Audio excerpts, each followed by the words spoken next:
We're back with the GCN Racing News Show. This week we are going to look at the astounding 2019 stats of Mathieu van der Poel as he resumes his road season at the Arctic Race of Norway. We also have all the action from the BinkBank Tour, the Women's World Tour events in Sweden, early celebrations at the Tour of Utah, we pay tribute to one of cycling's greatest champions, and we have some news in the Tom Dumoulin Team Sunweb fallout. We'll start though at the Arctic Race of Norway, where on the first day, this happened. Another race, another win for Mathieu van der Poel. Although by this point, it really is no surprise at all, is it? The lad seems to be able to win at will. And actually that point was articulated very well in numbers by Jonas Kruiter over on Twitter. Victory percentage of Mathieu van der Poel, aka the cycling cannibal chameleon in 2019, in official races on the UCI calendar. Cyclocross, 12 out of 12, 100%. In mountain biking, it's 14 out of 16, so 87.5%. And on the road, after his stage victory on stage 1, 7 out of 16, 43.7%. So in total, he's won 33 of the 44 races in which he's competed this year, a strike rate of 75%. Those are some quite incredible stats, and I do wonder whether anyone else on the men's side of the sport has ever come close to them before. I'm sure there are some cycling historians out there that will tell me. Let us know in the comment section down below.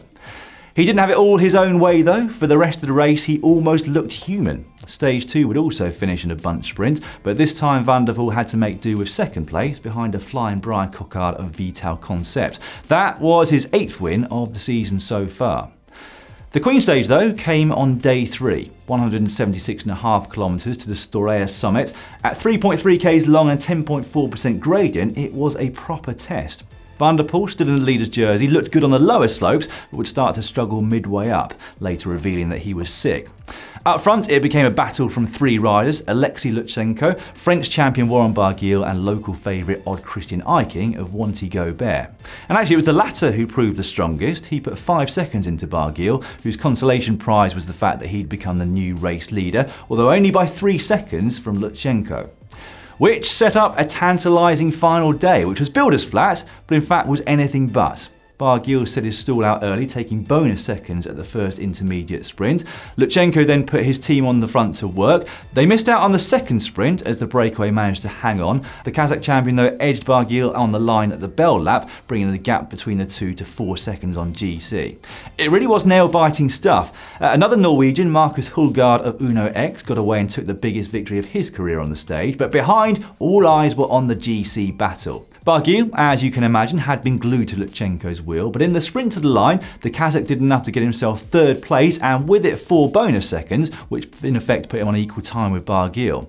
But he'd also managed to gap Barguil by a single second, which therefore was the same margin with which he took the overall honours. 1 single second. And you can't help but wonder, in the era of marginal gains, whether if Barguil had only got rid of that blooming rain jacket out of his pocket, he might have managed to hang on to the win. It is turning into a great race though, the Arctic Race of Norway, and in fact not just for the racing itself, but for what they're trying to do to make the whole thing a bit more eco-friendly. This year, all 46 of the organisation's cars at the race were electric vehicles, and the aim is to have the same for team cars within 3 years. It's a slightly ironic thing about bike racing in general, isn't it? That one of the most environmentally friendly forms of travel becomes anything but when you add in the entourage of vehicles that surround the race. So for example, at a race as big as the Tour de France, there are easily twice as many vehicles as riders, so it's good to see ASO, who organise both races, taking some positive steps. Right, before we start to move on to the BinkBank Tour, I wanted to give you a quick heads up as to what racing we've got coming up for you here on GCN Racing over the next week. Starting on Saturday, we'll be bringing you daily highlights of the Vuelta a España, the 3rd and final Grand Tour of the season, and that's wherever you are in the world, just as we did for the Tour de France back in July. We've also got some live coverage worldwide of the Tour of Colorado from Thursday to Sunday, which this year is a ladies only event, and also we've got live coverage of the Ladies Tour of Norway on those same days, worldwide excluding Norway, the US and Canada. Commentary for both those races will come from Marty McDonald, with Olympic gold medalist Danny Rowe alongside him for the first 2 days, and former pro Hannah Walker at the weekend. Right, we shall move on now to the BinkBank Tour. A race which is used by many riders to rev up the end of their season, especially for those sprinters looking at hitting the Vuelta on top form. Irish champion Sam Bennett always seems to race well at the back end of the year, although this year he's been winning all season long. The analysis of his stage 1 win came under the microscope. through my own microscope in fact. The full analysis video is on our Instagram page, which you can find if you search for Global Cycling Network. It was some really old school sprint argy-bargy as the riders, including Bennett, fought for Dylan Groenewegen's wheel. It was a big battle and one that Bennett won, partly helped by the fact that Groenewegen got boxed in at the crucial moment. Bennett would then go on to win the first 3 stages on the trot, the first rider to achieve that at a World Tour race since Fernando Gaviria at the Tour of Huangxi a couple of years back. Now, Sam always seemed to be Bora Hansgrohe's kind of middle child, really, never quite feeling love in the same way as Peter Sagan or Pascal Ackermann by the management of that team. So he will almost undoubtedly be moving on to pastures new next season, and he will have increased his stock value fairly significantly at the BinkBank Tour. Plus, who'd bet against him winning a stage or 3 at the Vuelta over the next few weeks too? Now, the first GC shake-up at that race came on stage 4 to Houffalize. Tim Wellens took the lead there ahead of under-23 world champion Mark Hirschi, who continues to go from strength to strength, in fact. And with Wellens successfully defending his race lead on the individual time trial won by Filippo Ganna on the penultimate stage, it looked like he was set to wrap up his 3rd overall victory at the race. But then, we hit the cobbles and the famous Muur van Gerardsbergen, and his lead started to look a little bit shaky. The final stage was basically just relentless attacking almost from the start to the finish. Wellens found himself isolated on those finishing circuits, and when Laurens de Plus attacked with Greg van Avermaet and Oliver Naesen, he basically watched his win sail up the road. Naesen took one of the biggest victories of his career, out-sprinting GVA to the line, whilst a few seconds further down, de Plus had done more than enough to win his first ever World Tour race. And I have to say, that is thoroughly well deserved. He's been absolutely flying this year, and let's not forget, it was less than 2 years ago that he sailed over a wall at Il Lombardia in what could have easily been a career-ending crash. So well done to you, Laurens, you very much deserve that. And for Jumbo-Visma, it marked their 41st win of the season so far. Over to the USA now, and with the Tour of Colorado this year being a ladies-only event, the Tour of Utah took on even greater importance for the men, especially in fact for the home riders. That said, the only American win came on the final stage, with Joe Dombrowski making it back-to-back wins for EF Education First. He had a solo win to Park City, a move which also in fact netted him 3rd place on GC. The previous day had been won by Lachlan Morton, who outsprinted Hayden McCormick. And I have to say, it's a real shame for McCormick, who came close that day to making up for the ultimate cycling faux pas, raising his arms triumphantly in victory on stage 4, only to realise there was still 1 lap remaining. Ouch. There were 2 Italian wins over the week, Umberto Marengo and Marco Canolo taking stages 1 and 4 respectively, but the GC was basically played out on the summit finishes of stages 2 and 3. Ben Hermans of the Israel Cycling Academy took solo wins on both days, putting him into the race lead, which he and his team defended valiantly through to the end. In second place on GC though, and winner of the opening prologue, is one of the revelations of this season, James Pickley, a Canadian riding for the Elevate KHS Pro Cycling Squad. Now at 27, he'd virtually given up on turning pro in Europe, having tried his best with a stint at Moravita a few years ago, but this year he has been Mr. Consistent. Utah was his 5th stage race this season, and he finished 2nd in 4 of them and won the Tour of the Gila.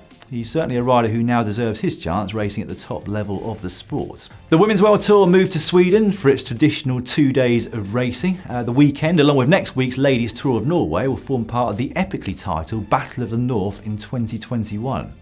Bulls Dormans have very much made this event their own, winning it for the past 3 years, but it was Trek Segafredo who set the fastest time in all the intermediate time checks to come home and take the TTT with a fantastic ride ahead of current world champions in the discipline, Canyon SRAM. Their advantage was 25 seconds, with Team Sunweb coming in 3rd. 145 kilometres of rugged Swedish countryside awaited the rides on Sunday, with an initial 67-kilometre loop that included 5 gravel sectors. They then headed back to Vagada to start 3 short laps of 11Ks, including the Hagrunga climb on each circuit, before finishing with 3 laps of 15Ks that also included the 3-kilometre gravel sector at Landa. A dangerous breakaway got clear on the 3rd gravel sector, which included world champion Anna van der Breggen and newly crowned European champion Amy Peters, amongst others. It was deemed, though, to be too dangerous to allow clear and was brought back only for Monique Teniglo to go clear on the penultimate lap. Ultimately though, it came down to a reduced bunch sprint where Marianne Vos literally threw herself into the final corner in what was almost a carbon copy of how she'd won the race back in 2018. Her rivals though were ready for it this time, and in a long drawn out sprint she was pipped to the line by Virtue's Marta Bastianelli. While this year's revelation, Lorena Wiebes, took third on the day. Now for the climbers, the biggest race last week was the Vuelta a Burgos. Giro d'Italia winner Richard Carapaz of Movistar made his return to competition there as he builds up to the Vuelta a España. And he's looking pretty good. He would ultimately finish in third place overall. He was outshone though by last year's winner Ivan Ramirez Sosa, now at Team Ineos. The Colombian won the two hardest stages of the race. Although having done the Giro already this year and still only 21 years old, he will not be competing at the upcoming Vuelta a España. Other stages were taken by Giacomo Nizzolo, who gave Dimension Data a much needed win on stage 1, whilst Caco Rural won stages 2 and 4 with Jon Aberasturi and Alex Aramburu respectively. We are now going to move on to the Tour de l'Avenir, a race which is basically the Tour de France for young riders. Ride well there and you are almost guaranteed a pro contract if you haven't already signed one. Previous winners include Egan Bernal, Nairo Quintana, Miguel Angel Lopez, Bauke Mollema, and most recently Tadej Pogačar, who's already gone on to great things this season. Now, as we record this, we are 4 stages through the 10-day event. Mathias Norgard Jorgensen of Denmark kicked it all off with a win on the opening road stage. Switzerland blasted round the team time trial on day 2 to win there, whilst Ethan Hayter of Great Britain won a reduced bunch sprint ahead of teammate Tom Pidcock on stage 3. Hayter though would unfortunately crash out the following day with a broken collarbone. But there was still some more good news for the Brits that day, with Fred Wright winning from an 8-man breakaway. The general classification there will be played out over the final 4 stages, all of which are in the high mountains. So, of course, we can expect to see the Colombians take flight. Alba, Rubio and Tejada are touted as the names that could follow in the footsteps of Bernal and Quintana, although they've already got some time to make up after losing over 2.5 minutes in that team time trial. The cycling world lost one of its greats last week as Italian legend Felice Gimondi passed away at the age of 76.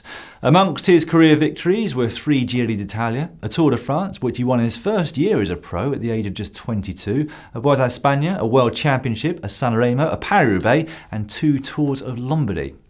His impact on the sport was huge, and on Sunday, Italian sports newspaper Gazzetta dello Sport dedicated its first 5 pages to the star. Rest in peace, Felice. Now, it's been a tough old season for Tom Dumoulin. He crashed out of his first objective of the year, the Giro d'Italia, and has never managed to get himself back on track since. In fact, it looks as though he might not compete again this year.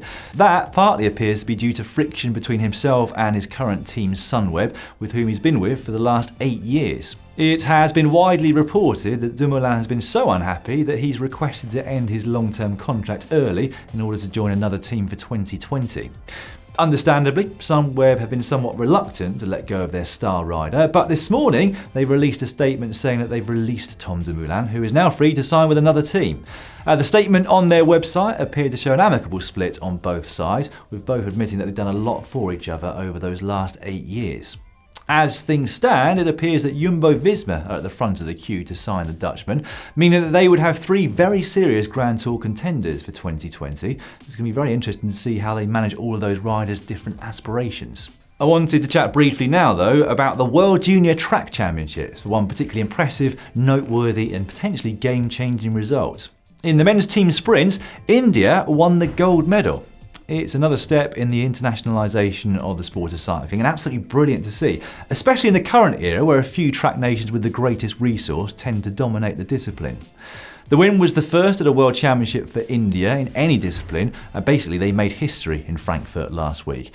And the fact that 2 track powerhouses, Australia and Great Britain, came in 2nd and 3rd respectively, only emphasised the gravitas of their win. On to some other news now, starting with Romain Bardet, who has finished his season early. In fact, according to L'Équipe, so disappointed was Bardet by the end of the Tour de France that he'd spoken to team manager Vincent Lavenu about quitting the sport completely at the end of his contract, which runs through to the end of next year. He is hoping that a few weeks' break will allow him to reset and get back towards his best for 2020. There was also some very bad news of a different kind last week for Domenico Pozzovivo. He was hit by a car whilst out training. Now he's reported to have suffered multiple injuries, including breaking his leg and his arm. So serious, in fact, were his injuries that he initially thought it would be the end of his career, although now apparently he is hopeful of coming back next year, and we of course wish him all the very best with that. We are going to finish this week's show though with some more transfer news, starting with Dan Martin. Having spent a couple of seasons with UAE Team Emirates, he will be moving to the Israel Cycling Academy next year, and that is certainly the biggest signing that they've ever made. Meanwhile, Tish Benoit, who has spent his entire career or the last 5 years at Lotto Soudal, will be heading to Team Sunweb, a move I hadn't actually even heard any rumours about before it was announced. Lotto Soudal, in fact, have also lost world hour record holder Victor Campenaerts, who will join Team Dimension Data next year. The Van Poppels, Danny and Boy, who currently ride for Jumbo-Visma and Roompot Charles respectively, will join up together at Wanty Gobert next year. Winner Annacona, Dia Quintana and Diego Rosa have all been confirmed as joining the French squad Arkea Samsic. Mathieu Catagno, who came close to a stage win at the Giro d'Italia this year, will move from Androni to Deceuninck Quickstep, and young sprinter Caden Groves will turn pro for Mitchelton Scott. And finally, there have been a couple of retirements. First up, Matti Breschel, the Dane from EF Education First, who has apparently been suffering from arthritis for the last couple of years. He's the first of those, and the second is the legend that is Svein Tuft. He's going to call a halt to his road career to concentrate on gravel racing and developing young talent. Right, that is all for this week's show. Don't forget to subscribe to GCN Racing and hit the bell icon too, so that you get a notification every time we go live in your country, or in fact, whenever we upload some racing highlights. We look forward to having your company for the races starting this Thursday. In the meantime, with the WorldTour starting on Saturday, we've got our big GCN preview show up on the main channel, complete with all of our predictions. Hopefully, you'll be able to find it just down here. If it's not quite up as you watch this right now, don't worry, it will be very soon. Bye for now.